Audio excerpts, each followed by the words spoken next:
I remember that day clearly. It was a sunny Tuesday when I was about to meet Mark's parents for the first time. I was nervous but excited. Mark and I had been dating for 2 years, and he had finally popped the question. I had heard a lot about his parents, but we'd never met. Mark had always described his parents as traditional and a bit old-fashioned. I guess I didn't realize what that meant until I met them. We decided to meet at a local cafe. I arrived first, wearing my favorite blue dress, hoping to make a good impression. Mark arrived with his parents. His mom, Mrs. Thompson, wore a stern look, and his dad, Mr. Thompson, seemed uninterested in everything around him. "Kate, these are my parents, John and Margaret Thompson," Mark introduced us. "Nice to meet you, Mr. and Mrs. Thompson," I said with a smile. "Likewise," Mrs. Thompson replied, scanning me from head to toe. "Mark tells us you're a lawyer. Where do you work?" I was taken aback by her directness but managed to reply, "At Johnson and Partners, downtown." "And your salary? Must be good, being a lawyer and all," Mr. Thompson chimed in, his tone blunt. I hesitated, unsure how to respond. "It's adequate for my needs," I said, trying to keep the conversation light. Mrs. Thompson raised an eyebrow. "And where do you plan to live after the wedding?" I glanced at Mark, hoping he'd step in, but he just shrugged. "We're still discussing that," I said. "And your parents, what do they do?" Mr. Thompson asked, his voice almost demanding. "They run a small business," I replied, growing uncomfortable with the interrogation. Mrs. Thompson snorted. "Small business, huh? Let's hope they can contribute decently to the wedding." I felt a knot in my stomach. Mark noticed my discomfort but said nothing. As we ordered, Mrs. Thompson kept making side comments about the prices, and Mr. Thompson kept nodding in agreement. The whole meeting felt more like a business transaction than a family gathering. I remember thinking, is this what my future looks like? I tried to shrug off the feeling, telling myself it was just first meeting jitters. But deep down, I knew this was a red flag I couldn't ignore. It didn't take long after that first meeting for Mark's parents to become a constant, unsettling presence in my life. Their calls would come at any hour, disrupting my daily routine. Each ring of the phone started to feel like an intrusion. One evening, just as I was about to leave my office, my phone buzzed. It was Mrs. Thompson. "Kate, dear, I need you to look over some legal papers for us." "It's just a small favor," she said, her voice laced with expectation. I sighed, feeling the weight of her request. "Mrs. Thompson, I'm actually just heading out from work." "Can it wait?" "Oh, it's just a quick look." "You can do it, can't you? For family," she pressed. I agreed reluctantly, knowing this was becoming a pattern. The next day, Mr. Thompson called. "Kate, I need help with setting up a new TV. Mark's busy, can you swing by?" Their requests were becoming more frequent and more demanding. I tried talking to Mark about it. "Mark, your parents are calling me all the time. For legal advice, for tech support, for everything," I said, hoping he'd understand. "They're just being friendly, Kate." "They're like that with everyone," Mark replied casually, brushing off my concerns. "But it's too much. They're calling me at work, at odd hours." "I'm feeling overwhelmed," I insisted. "Come on, Kate. They're harmless." "Just trying to bond with you," he said, not meeting my eyes. I felt a mix of frustration and helplessness. It was as if Mark was completely blind to his parents' overbearing behavior. One evening, as we were having dinner at my place, the phone rang. It was Mrs. Thompson, again. "Kate, can you come over tomorrow? I need some advice on redecorating the living room." "You have such good taste," she said. "Mrs. Thompson, I'm not really an interior designer." I started, but she cut me off. "But you have such a lovely home. I insist." "We'll have lunch," she said, making it sound more like a command than a request. I hung up, feeling trapped. Mark just shrugged and said, "See? They really like you." But to me, it felt more like they were taking advantage of me, and Mark's indifference was only making it worse. I started to wonder if this was what my future with Mark would be like, constantly being at the beck and call of his parents, with no support from him. It was a Friday evening when Mark suggested we go out for dinner with his parents. He chose a fancy restaurant downtown, the kind where you'd think twice before checking the prices on the menu. I had a hunch it wouldn't be a casual, relaxing dinner, and boy, was I right. We arrived at the restaurant, and the Thompsons were already there, scanning the menu. Mrs. Thompson's eyes lit up when she saw the lobster and steak options. "Kate, you simply must try the lobster here. It's divine!" Mrs. Thompson exclaimed, her voice dripping with enthusiasm. I glanced at the menu and saw the price. It was more than I wanted to spend, but before I could respond, Mr. Thompson chimed in. "Mark told us you're doing well at your firm. Surely, a successful lawyer like you can afford a little splurge now and then," he said, his tone a bit too pointed. Feeling cornered, I smiled weakly and said, "Actually, I was thinking of something lighter, maybe a salad." Mrs. Thompson looked at me as if I had suggested something outrageous. "A salad? Nonsense, you're at one of the best restaurants in town. You must try their specialties." I felt uncomfortable, but decided not to argue. I didn't want to cause a scene. As we were eating, the conversation revolved around Mark and his achievements, with his parents occasionally throwing in a question or two about my work, but not really listening to my answers. Then came the moment of truth, the bill. Mr. Thompson patted his pockets and then looked at his wife with a feigned expression of surprise. "Oh dear, I think I left my wallet at home," he said, his voice a little too calm for someone who'd just dined lavishly on someone else's dime. Mrs. Thompson joined in the charade. "John, how could you be so forgetful? I don't have mine either." I looked at Mark, expecting him to step in, but he just shrugged and mumbled, "I guess I forgot my card too." I couldn't believe it. Were they serious? It was clear this wasn't just forgetfulness. It felt more like a setup. With a sinking feeling, I pulled out my card and handed it to the waiter. Mrs. Thompson smiled sweetly at me. "Thank you, dear. You're such a lifesaver." As we left the restaurant, I felt a mix of anger and disbelief. Was I just a walking wallet to them? And why didn't Mark say anything? With the wedding drawing nearer, it became increasingly clear that it was time for our parents to meet. Given all my experiences with Mark's parents, I was bracing myself for this encounter. I remember pacing in my living room, phone in hand, rehearsing how I'd break the news to my parents. I finally mustered the courage and called them. "Hey, Mom, Dad, I think it's time you met Mark's parents," I said, trying to keep my voice steady. "Oh, Kate, we've been so excited about this. When can we meet them?" Mom's voice was a mix of enthusiasm and curiosity. I took a deep breath before adding a cautious note. "Just to give you a heads up, they're a bit, well, intense." Dad's voice came through with a chuckle. "Kate, we've seen all sorts in our days. Don't you worry, we'll manage." His confidence was comforting, but I couldn't shake off my apprehensions. We decided the Grandview Hotel, known for its pleasant ambience and beautiful surroundings. It was a familiar place to me, which I hoped would provide a distraction if things got too intense. The next day, I mentioned the plan to Mark over breakfast. "So, we're meeting at the Grandview Hotel this Saturday. I think it'll be nice for our parents to meet in a neutral, relaxed setting."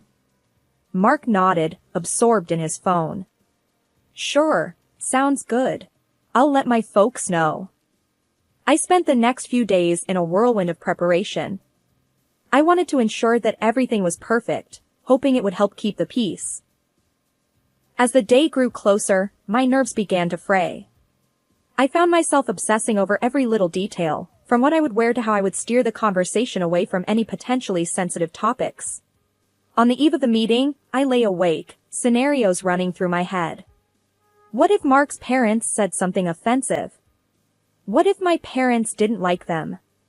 What if the whole lunch turned into a disaster? The morning of the meeting, I was a bundle of nerves. I chose a simple but elegant dress, hoping to strike the right balance between casual and formal. Mark, on the other hand, seemed completely unfazed by the significance of the day. "It's just lunch, Kate. Everything will be fine," he said nonchalantly as he got dressed. His calmness did little to soothe my anxiety. If anything, it made me feel more alone in my concerns. I wondered if he truly understood how his parents' behavior had been affecting me, or if he was just choosing to ignore it. As we drove to the hotel, I went over the plan in my head. Keep the conversation light, avoid controversial topics, and try to ensure everyone gets along. Simple, right? The Grandview Hotel looked stunning as always, its elegant facade basking in the afternoon sun. As Mark and I walked into the lobby, my stomach was doing somersaults. I spotted my parents first, sitting in the lounge area. They stood up as we approached, smiles on their faces. "Kate, dear, you look wonderful," my mom said, giving me a reassuring hug. Dad gave me a firm, supportive pat on the back. Mark's parents arrived shortly after. The air seemed to change as soon as they walked in. Mrs. Thompson's eyes scanned the lobby like she was assessing the value of every item. "Nice place you've chosen, Kate," Mr. Thompson commented dryly, as he shook hands with my parents. "We thought it'd be a lovely spot for everyone to get together," I replied, trying to sound cheerful. We moved to the dining area, and that's when things took an unexpected turn. A hotel employee approached us with an apologetic look. "I'm so sorry, but we're a bit overbooked today. We only have a few single rooms and 2 triple rooms available," he explained. "One of the triple rooms is our finest suite, with all amenities. The other is more basic and close to the road, so it can be a bit noisy," he added. Before I could say anything, Mrs. Thompson jumped in. "Well, obviously, John, Mark, and I will take the suite. Kate, you can cover the cost, right? After all, you organized this meeting." I was taken aback by her audacity. Well, I was thinking my parents and I could take the suite, and... But Mrs. Thompson cut me off. "Nonsense. We're the guests. And besides, you're the one with the big lawyer salary." My dad, trying to defuse the situation, suggested, "Why don't we discuss this over lunch and decide afterward?" Lunch was a tense affair. Conversation was forced, and I noticed Mark's parents sizing up my folks, their comments edged with subtle digs. My parents, to their credit, kept their cool, responding with grace and humor. As we neared the end of the meal, the room topic resurfaced. Mrs. Thompson was adamant. "We should get the suite. It's only proper. Kate can afford it." Mark, who had been quiet, finally spoke up. "Mom's right. It's important they're comfortable." I couldn't believe what I was hearing. Was he really siding with them over this? My mom, ever the peacemaker, suggested, "Why don't we let the hotel decide? They can assign rooms based on availability." But Mrs. Thompson wouldn't have it. "Kate said you have a small business. I think you're not used to luxury. The simplest room should suit you. It is just designed for people with small incomes." The tension was palpable. I felt a mix of anger and disbelief. This wasn't just about rooms, it was about respect, something Mark's parents seemed to have little of, especially for me and my family. As the tension in the hotel lobby mounted, my father, George, cleared his throat and stepped forward, commanding everyone's attention. "There's something you all should know," he said, his voice calm and assertive. Mark, his parents, and I all looked at him, curious and a bit confused. "This hotel," Dad continued, along with several others across the country, "belongs to our family business." The reaction was immediate and dramatic.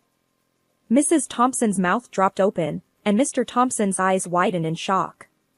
Mark turned to me, his face a mix of surprise and disbelief. "You own this hotel?" Mrs. Thompson finally managed to sputter out. Yes, and a few more, Dad replied casually. We've always preferred to keep a low profile. The hotel employee, recognizing my father, suddenly seemed very flustered. Mr. Williams, I apologize for the inconvenience earlier. I had no idea. Dad dismissed his concerns with a wave. It's fine. But we will be taking the suite, and Mark's family can have the other room. And there's no need for Kate to pay. Suddenly, Mrs. Thompson's demeanor shifted dramatically. She became excessively flattering, her tone oozing with a newfound affection. George, Linda, what a wonderful surprise. We had no idea. You must be so proud of your accomplishments. Mark, who had been silent until now, turned to me, an eager look in his eyes. Kate, this is incredible. We should move up our wedding date, don't you think? I looked around at their changed faces, the forced smiles, the sycophantic attitudes. It was all too much, too fake. I took a deep breath, my decision clear in my mind. Actually, Mark, there won't be a wedding. I'm calling off the engagement. The words hung in the air, heavy and final. Mrs. Thompson's smile faltered, Mr. Thompson looked stunned, and Mark was speechless. I can't be a part of a family that only values people for their wealth and status, I said, my voice steady despite the turmoil inside. With those words, I turned and walked away, leaving behind the pretense, the expectations, and a future that no longer felt right for me. As I walked away from the hotel, my heart pounding and my mind racing, I heard Mark's footsteps hurrying after me. Kate, wait, please. Let's talk about this, he pleaded, his voice laced with desperation. I stopped and turned to face him, feeling a surge of determination. What is there to talk about, Mark? Your parents' behavior? Your indifference? Before Mark could reply, Mrs. Thompson stormed up to us, her face red with anger. Ungrateful girl. After all we've done for you, she spat out, her words laced with venom. I stared at her in disbelief. Done for me? You've done nothing but disrespect me and my family. Mrs. Thompson's tirade continued, her words becoming more hurtful. Stupid girl. You and your parents think you're better than us, don't you? Mark looked torn between us, his mouth opening and closing, but no words came out. It was then that my father, George, stepped in. His voice was calm but carried an authority that stopped Mrs. Thompson in her tracks. I think it's time for you to leave our hotel, he said firmly. Mrs. Thompson scoffed. We're not going anywhere. You can't make us. Dad turned to the hotel staff. Please escort Mr. and Mrs. Thompson out. They are no longer welcome here. The staff moved in, politely but firmly guiding Mark's parents away. Mrs. Thompson was still hurling insults over her shoulder as they left. Mark looked at me, a mix of confusion and regret in his eyes. Kate, I'm sorry, I didn't expect. But I cut him off. It's too late for sorry, Mark. Your silence said everything I needed to know. With those final words, I walked away from him, the sound of his mother's angry voice fading into the background. I felt a mix of sadness and relief wash over me. It hurt to end things with Mark, but I knew it was the right decision. As I drove home, the weight of the day's events began to sink in. It was the end of one chapter, but the beginning of another. A chapter where I stood up for myself and refused to settle for anything less than what I deserved. The days following the breakup were a whirlwind of emotions. I oscillated between relief, sadness, and a newfound sense of freedom. The decision to end my engagement with Mark, though painful, felt like the first step towards a future where I respected my own worth. One evening, as I sat on my porch, my mom called. Kate, how are you holding up, sweetheart? Her voice was full of concern. I took a deep breath, watching the sunset paint the sky in shades of orange and pink. I'm doing okay, Mom. It's been hard, but I feel like it was the right decision. You're stronger than you realize, Kate. And we're so proud of you, she said warmly. I smiled, feeling a wave of gratitude for my supportive family. Thanks, Mom. I don't know what I'd do without you and Dad. There was a brief pause before she spoke again. You know, sometimes the end of one thing is just the start of something new. Something better. Her words struck a chord in me. You're right, Mom. This is a chance for a new beginning. In the days that followed, I threw myself into my work and spent time with friends who had been my pillars of strength. Their support was a constant reminder that I wasn't alone. One weekend, while having lunch with my best friend, Sarah, she said, "You know, Kate, I think you did something many wouldn't have the courage to do. You stood up for yourself." I nodded, stirring my coffee. It was tough, but I realized I have to be true to myself. I can't be in a relationship where I'm not valued. Sarah smiled, raising her glass. To new beginnings and self-respect. May this be the start of something wonderful for you. I clinked my glass against hers, feeling a sense of optimism about the future. In the weeks that followed, I found a new sense of independence. I explored hobbies I'd put on the back burner and even started planning a solo trip, something I'd always wanted to do but never had the courage to try. Life after Mark was different, but it was empowering. I realized that being on my own wasn't something to fear, but an opportunity to discover myself and what I truly wanted in life. As I packed my bags for the trip, I felt a thrill of excitement. This was my journey, my path to discovering who I was outside of a relationship. I was moving forward, not with bitterness, but with hope and an open heart, ready to embrace whatever lay ahead.